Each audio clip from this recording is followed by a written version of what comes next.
Assalomu alaykum, hurmatli do'stlar. Men Namoznor Mo'min. Sizlar bilan navbatdagi video muloqotdamiz. Xabarlaringiz bor. Bir ishchi guruhi tashkil qilingan.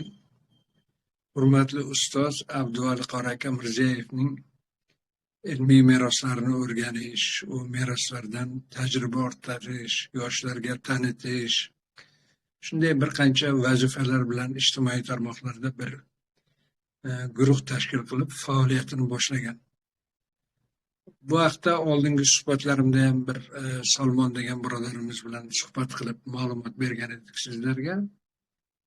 Bugun hurmatli domlamiz Rashod qori domla bilan shu mavzu haqida suhbatlashamiz. Bu mavzuning kun tartibiga kelishi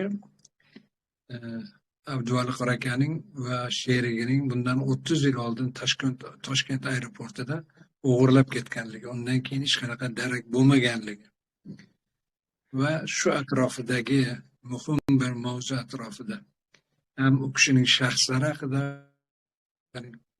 ham ilmiy merosi, o'sha paytdagi ham diniy siyosiy muhit, shular haqida suhbatlashamiz Rashod qori domla bilan. Assalomu alaykum va rahmatullohi domla.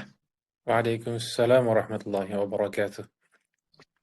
Domla, men so'z boshida ham aytdim, sizning o'zingiz ham xabaringiz bor, ba'zi majlislarda o'sha ishchi guruhining qatnashganingiz.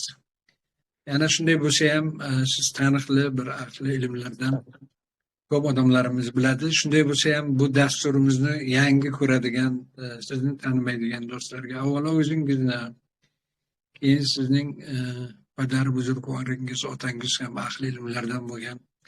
U kishi ham Qirg'izistonda o'sha shahid bo'lib ketdilar, bir qanaqadir bir jinoyat. Shular haqida o'zingiz, otangiz, qayerlarda diniy ta'lim olgansizlar, shular haqida bir qisqa ma'lumot bersangiz marhamat. Hop.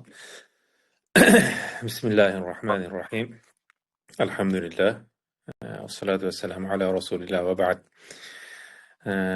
Avvalan Alloh taologa hamd aytaman va so'ng bu tashabbusni ko'tarib, ahli ilmlarni eslab, kelajak avlodga ajdodlari, ustozlarini bosib o'tgan qadamlari to'g'risida bir ta'lim va ulardan xabar berishlik maqsadida bu tashabbusni ko'targan har birlaringizga Alloh taolo yaxshilik bilan Alloh taolo mukofotlasin.